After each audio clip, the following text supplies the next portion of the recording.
Okay, let's dive into this.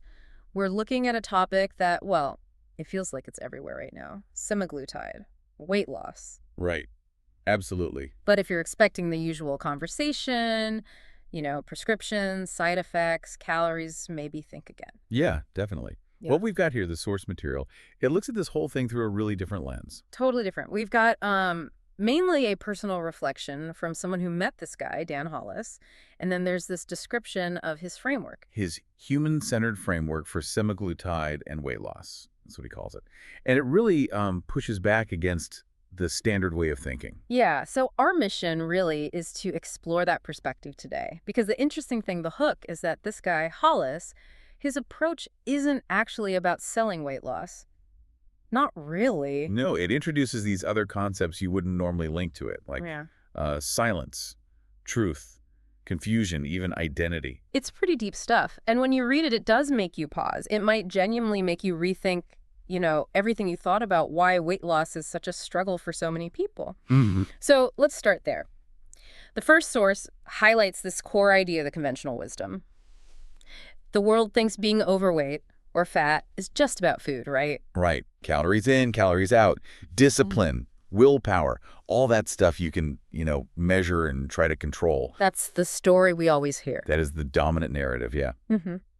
But the writer, reflecting on meeting Dan Hollis, they come away thinking it's actually about, well, something else. Something vague but intriguing. Something deeper. And honestly, kind of harder to grasp at first. Okay, so what is this something else? Because Yeah. Hollis isn't talking about diets.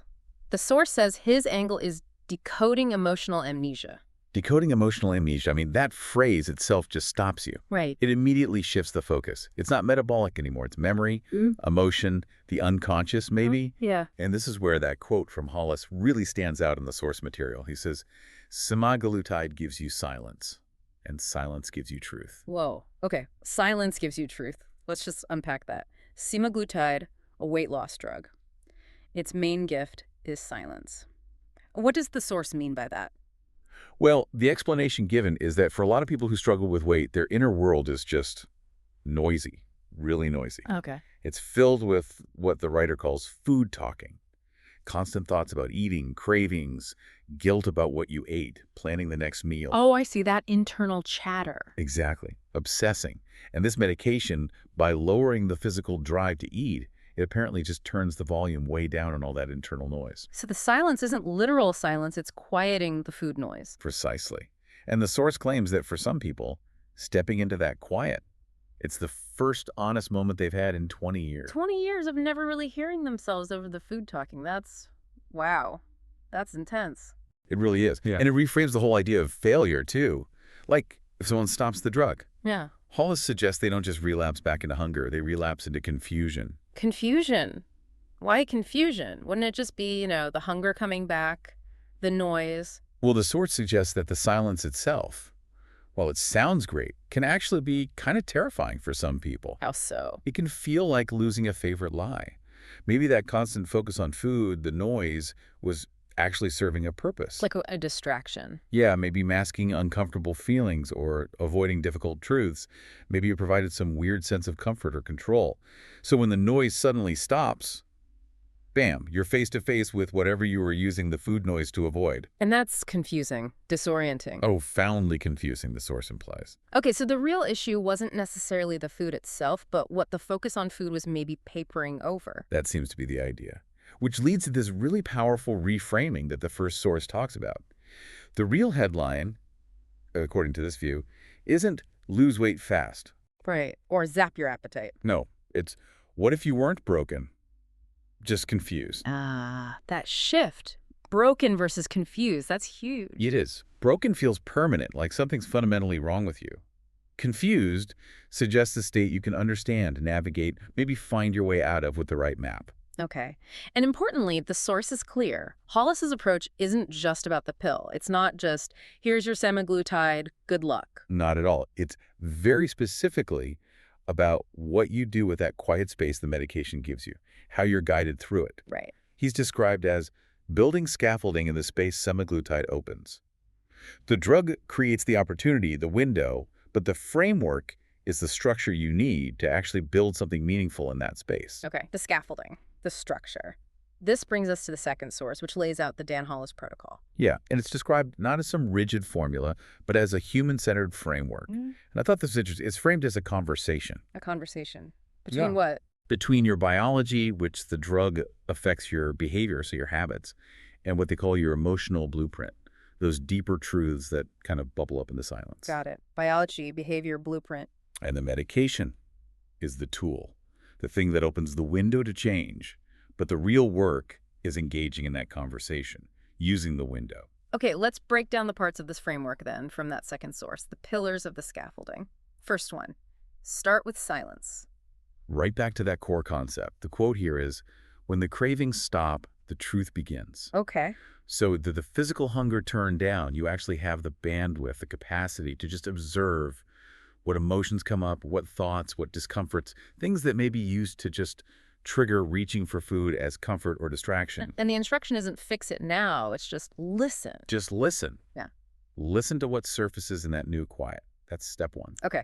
So you get the silence, you start listening. What's next in this conversation? Point two is rewire the rituals. This is key.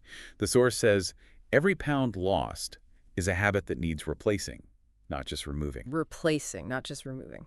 Okay, think about it. Food rituals are often these deeply wired neurological habits. Like, you always grab a cookie at 3 p.m., right? Yeah. Even if, on semaglutide, you're not actually feeling physically hungry then, the habit loop is still there. Ah, so the drug helps you see the habit more clearly because the physical drive isn't masking it anymore. Exactly. It makes the habit visible.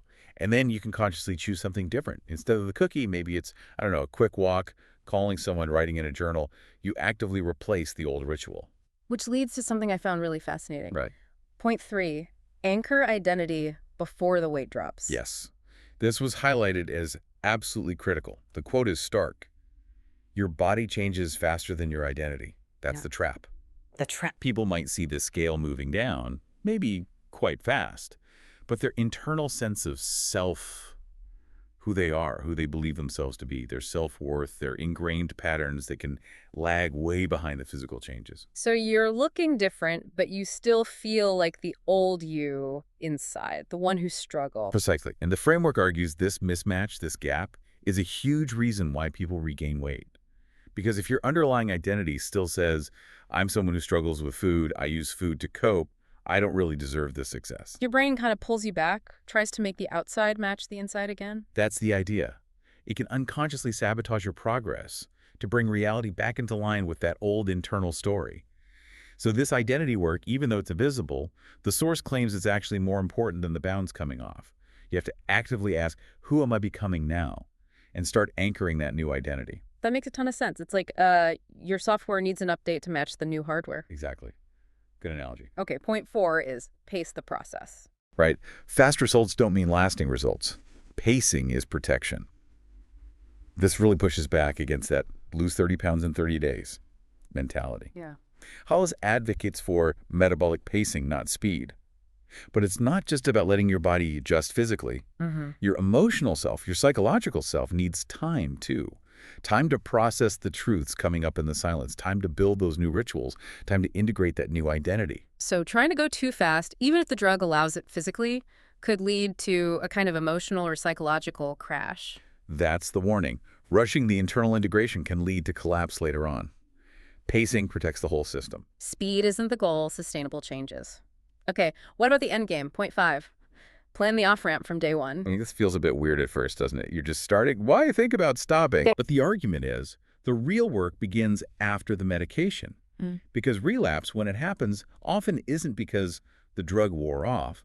It's because those underlying emotional patterns, the behavioral habits, the confusion that was being quieted, it all resurfaces once the drug support is removed. Ah, so you need to build the skills and the internal structure while you have the benefit of the quiet so you're prepared when the volume potentially goes back up later. Exactly that. You anticipate life after the medication right from the start, using the window to address the root causes, not just suppress the symptoms. Makes sense. Point six, build the scaffolding. We mentioned this earlier. Yeah, and the quote here is powerful. Support isn't optional. It's neurobiological scaffolding. Neurobiological scaffolding. Wow. Yeah, it really emphasizes that this deep internal work, It's not meant to be done alone in a vacuum. You need external support structures. What kind of support? It lists things like emotional support, obviously, but also community, structure, and even developing the right language to understand, talk about what you're experiencing internally. Finding the words for it. Finding the words, and there's an interesting distinction made. AI can give you information, data, but humans provide meaning, context, relationship. And the source says you need both. Data and meaning. Got it. Support isn't a nice to have. It's essential wiring for the brain to change. Hmm. Okay, last point, 7. Rewrite the narrative. This ties everything together, really. Weight loss is biology. Staying there is narrative. Biology versus narrative. The medication can handle a lot of the biological side of losing weight, but Yeah. maintaining that change, keeping it off, according to this framework, that comes down to the stories you tell yourself inside your own head. Stories about, like, past failures Yeah. or feeling like you're inherently flawed or not worth. Exactly. No matter how effective a drug is at a biological level, it can't fight a core internal narrative that says, I always screw this up, or this healthy version isn't the real me, or I don't deserve to feel good. So the framework actively helps people identify those self-sabotaging stories. And change them. Create a new narrative, one that actually aligns with the person they're becoming, the changes they're making.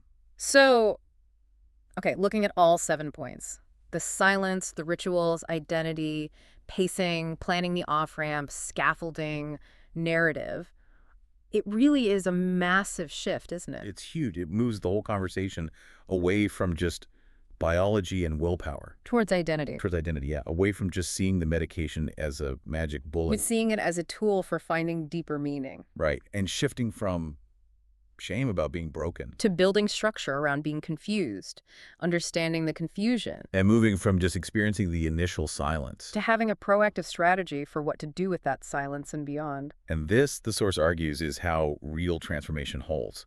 It's not just about the number on the scale changing temporarily. It's about fundamentally rewiring your relationship with yourself, with food, with your internal world. And circling back to that first source, after going through this kind of process, the realization for many becomes, it was never about the food. Not really. Not fundamentally. wow, okay. This framework, it offers such a different perspective, doesn't it? Especially if you, listening, have struggled with weight or dieting or just complex patterns around eating. Yeah, it provides a potential roadmap, maybe, for understanding what might be going on underneath the surface, Okay. addressing that underlying confusion, those emotional drivers, whether medication is involved or not, actually. It gives you a sense of what the real work might be once the immediate physical noise is turned down, what you need to build. So just to reiterate that core idea, Uh-huh. in this Dan Hollis framework, semaglutide isn't just a weight loss drug. It's more like a tool. A tool that creates silence. A tool that creates silence, yeah.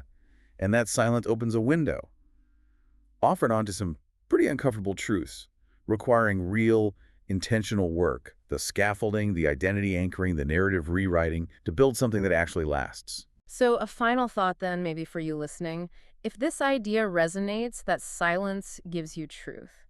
And maybe if we often use external things, food, sure, but maybe also, I don't know, constant scrolling, being busy all the time, to avoid that silence. To avoid the truths it might hold. Yeah. What other parts of your life might benefit from creating a bit more intentional quiet? And if you did find some quiet, are you prepared for the truth that might show up? Are you ready to think about the scaffolding, the identity work, the narrative you'd need to build around them? What stories about yourself might you be too full, metaphorically speaking, too distracted maybe to even start rewriting?